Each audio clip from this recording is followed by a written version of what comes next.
താനൂരിൽ മുഖ്യമന്ത്രിയെയും സിപിഐഎം നേതാക്കളെയും അപമാനിച്ച് മുസ്ലിം ലീഗ് വീണ്ടും രംഗത്ത്. മുഖ്യമന്ത്രിക്ക് അഭിവാദ്യം നൽകുന്ന യുവതിയുടെ ഫോട്ടോയോടൊപ്പം അശ്ലീലം ചേർത്താണ് സോഷ്യൽ മീഡിയ വഴി പ്രചരിപ്പിക്കുന്നത്. ഇതിനെതിരെ സൈബർ സെല്ലിലും ജില്ലാ പോലീസ് മേധാവിക്കും യുവതി പരാതി നൽകിയിട്ടുണ്ട്. താനൂരിൽ മുഖ്യമന്ത്രിക്ക് നൽകിയ സ്വീകരണ യോഗത്തിനിടെ യുവതി അഭിവാദ്യം ചെയ്യുന്ന ചിത്രങ്ങളോടൊപ്പം അശ്ലീലം ചേർത്താണ് സൈബർ ആക്രമണം. താനൂർ എംഎൽഎ വി അബ്ദുറഹ്മാനെയും സിപിഐഎം നേതാക്കളെയും അപമാനിച്ചുള്ള പോസ്റ്റുകളും സോഷ്യൽ മീഡിയ വഴി പ്രചരിപ്പിക്കുന്നുണ്ട്. ഇതേ ഫേസ്ബുക്ക് അക്കൌണ്ടിൽ നിന്ന് Tanur CPIM area secretary E ജയനെ വധിക്കുമെന്ന് ഭീഷണി മുഴക്കിയിരുന്നു. ഇത് സംബന്ധിച്ചുള്ള പരാതി തൃശൂർ റേഞ്ച് ഐജി അന്വേഷിച്ചു വരുന്നതിനിടെയാണ് വീണ്ടും പ്രകോപനമുണ്ടാക്കുന്നത്.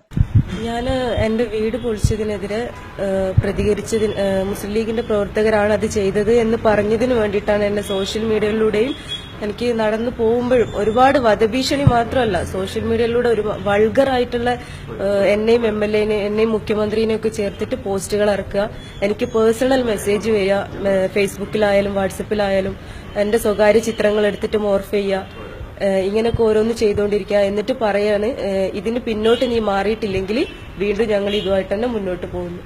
ഇതിനെതിരെ ഞാൻ പ്രതികരിച്ചതിന് വേണ്ടിയിട്ട് അവിടുത്തെ സ്ത്രീകൾ എന്ന് പറയുമ്പോൾ മത്സ്യത്തൊഴിലാളികളുടെ ഭാര്യമാരാണ് അധികവും. മത്സ്യത്തൊഴിലാളികളാണ് അവിടുത്തെ ആളുകൾ. പുറത്തോട്ട് അങ്ങനെ ഇറങ്ങാത്തവരാണ്.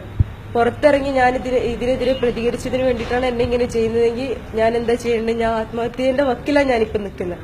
വ്യാജചിത്രം പ്രചരിപ്പിക്കുന്നതിനെതിരെ താനൂർ സ്വദേശിനിയായ യുവതി ജില്ലാ പോലീസ് മേധാവിക്കും സൈബർ സെല്ലിലും പരാതി നൽകിയിട്ടുണ്ട്. താനൂരിലെ അക്രമ സംഭവങ്ങൾ താൽക്കാലികമായി ശാന്തമായെങ്കിലും ലീഗ് പ്രവർത്തകർ വീണ്ടും പ്രകോപനമുണ്ടാക്കുന്നത് ഗൌരവത്തോടെയാണ് പോലീസ് കാണുന്നത്.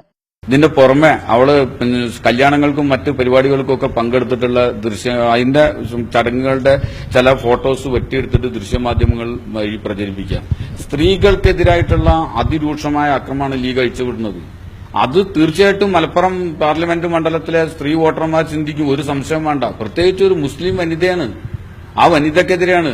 ഇവരൊക്കെ മതത്തിന്റെ പേരല്ലേ ഈ പറഞ്ഞ ലീഗ് എന്ന് പറഞ്ഞാൽ ആകെ മതം കെട്ട് ആകെ കുടിച്ച് റെഡിയായിട്ടിരിക്കുന്ന ആൾക്കാരാണ്. അവരല്ലേ ഈ പ്രചരിപ്പിക്കുന്നത് ഒരു സ്ത്രീക്കെതിരായിട്ട്. അത് ഈ നാട്ടിലെ സ്ത്രീകൾ വിലയിരുത്താതിരിക്കുമോ? ഇവിടുത്തെ ഉമ്മ പെങ്ങന്മാരത് വിലയിരുത്തൂലേ? വിലയിരുത്താതെ പോകില്ല എന്ന് തന്നെയാണ് ഞാൻ കരുതുന്നത്. അത് ഈ തെരഞ്ഞെടുപ്പിൽ നല്ലപോലെ ബാധിക്കും. ഒരു സംശയം അക്കാര്യത്തിൽ വേണ്ട.